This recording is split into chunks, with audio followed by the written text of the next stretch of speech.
شروع سے ہی شیریں جو ہے وہ مختار کی اور محروم نیسا کی چاپلوسی کرتی تھی۔ تم نے سوچا کہ میں تمہارے بغیر کیسے رہوں گی؟ ایک منٹ بات تو سن لو۔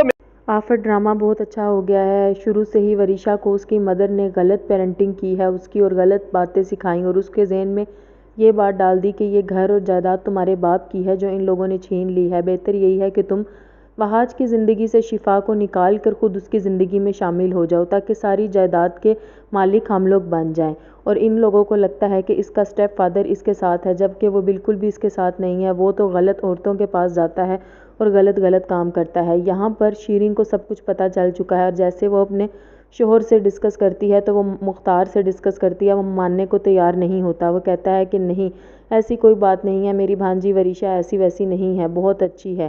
اور وریشا کو جیسے ہی پتہ چلتا ہے کہ حمزہ کی ڈیتھ ہو گئی ہے، اور حمزہ کی ڈیتھ سڈن نہیں ہے بلکہ اس کے اسٹیپ فادر نے ایکسیڈنٹ کروایا ہے، اور حمزہ وہی لڑکا ہے جس کو یہ پسند کرتی تھی وریشا، اور اس کی شادی اس سے نہیں ہو پائی تو کسی سے بھی نہیں ہو پائے گی۔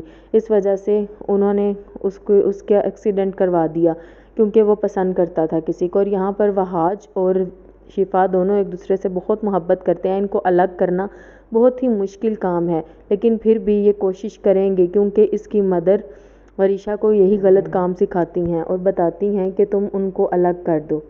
وریشا کا اسٹیپ فادر بہت سی عورتوں کے ساتھ ملا ہوا ہے، اور یہاں پر اس عورت کے ساتھ رات گزار کر اپنے گھر جاتا ہے تو اس کی بیوی اس سے پوچھتی ہے تم کہاں تھے، تو اس کو جھوٹ بول کر کہتا ہے کہ میں اپنے کسی دوست کے گھر تھا، جس پر اس کی بیوی کہتی ہے میں نے تمہارے دوست کو کال کی لیکن مجھے پتہ چلا کہ تم وہاں نہیں تھے، تو مجھے بتاؤ تم کہاں تھے، جس پر وہ کہتا ہے میری جاسوسی کرنا چھوڑ دو، تمہیں کیا میں جہاں بھی ہوں۔ اور وہ کہتی ہے کہ وریشا کو پتہ چل چکا ہے کہ تم نے مرڈر کروایا ہے حمزہ کا۔ وریشا سے یہ چیز برداشت نہیں ہوتی، وہ بہت زیادہ رو رہی ہوتی ہے کیونکہ وہ مرڈر کروانا اس کا نہیں چاہتی تھی۔